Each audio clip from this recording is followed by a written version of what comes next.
And in essence, people are deceiving themselves to think that they are doing well.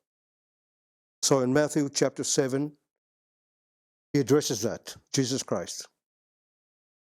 He said, not all those that call me Lord, Lord, Master, Master. What does it mean master? If you're a servant of a master, whatever he tells you to do, that's exactly what you do. You say, yes, sir. But he said, in essence, some of you, many of you, are calling me Lord and Master, but you do not want to do my will. So you're calling him a master, you're deceiving yourself if you don't obey his Torah. From Genesis to Revelation, all the instructions that are there.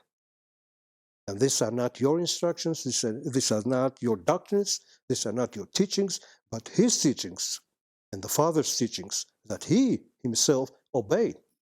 He calls himself the Lord of the Sabbath. Which day you keep? If you keep Sunday, you don't follow Christ. You're not of him.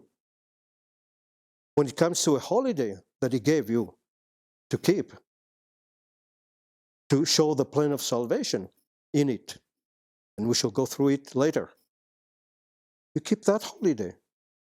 Be it the Feast of Tabernacles, like you read in Zechariah, all the nations of the earth will have to come to Jerusalem, the representatives of them, and keep the Feast of Booths. You have no choice about it. It doesn't mean that I have a choice because I'm Muslim. I don't keep that feast. At that time, there will be no Islam, no Christianity, no Judaism, no Buddhism, no Shintoism, nothing but the law of God, the way of God, the teachings of God, the instructions of God, the pure teachings of God. Some are mixing them up and coming with a different concoction. So it has to be the purity of the Torah.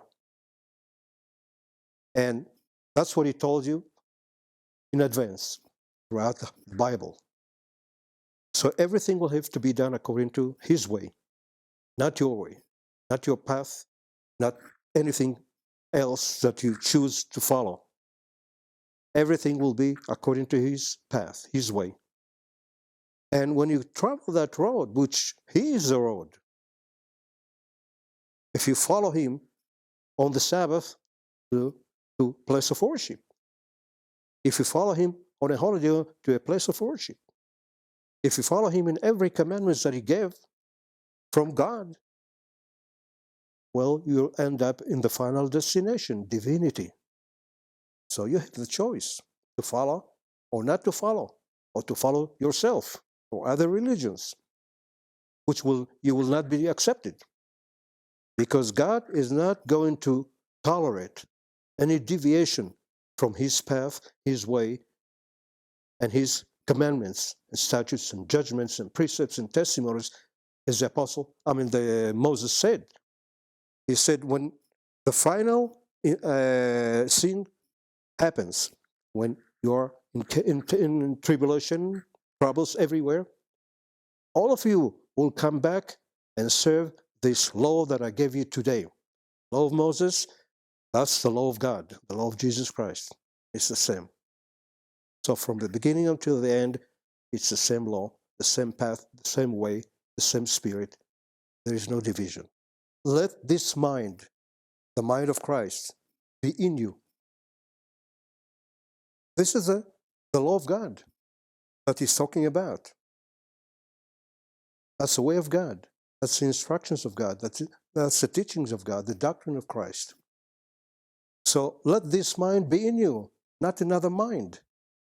Because men chooses other minds, be it Buddhist mind or Muslim mind or Jewish mind, not biblical Judaism, obviously, the rabbinic Judaism, or any other religion. But he said, let this mind be in you. Who's this mind? What are you talking about? The mind of the one that gave you the law in Sinai.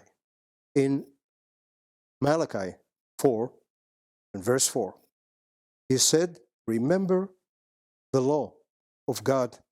Remember the law of Moses, which I gave him. I'm Jesus Christ. I gave him that law. You cannot come up with another law and call it the law of God, because God does not accept it. That was the law that he gave to Israel to live by, not to die by. And that's the law that is for humanity. The commission was to teach all nations of the earth the ways of God, according exactly as he taught them.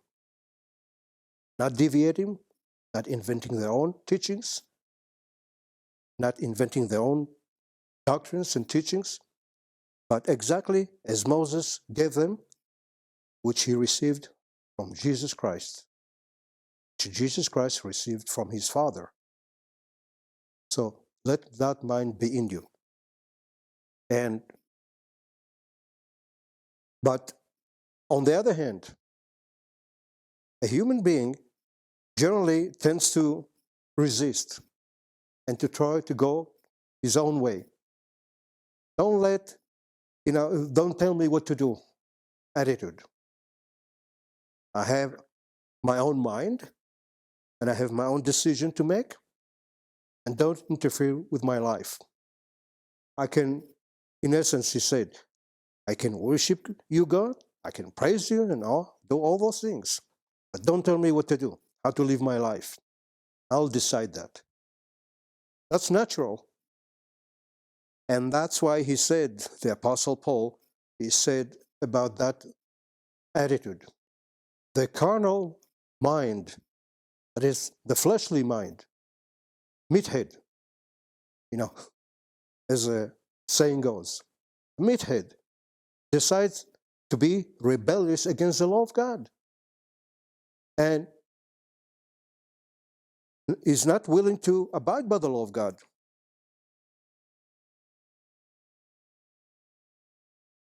He's not capable of doing that unless God gives you the Holy Spirit.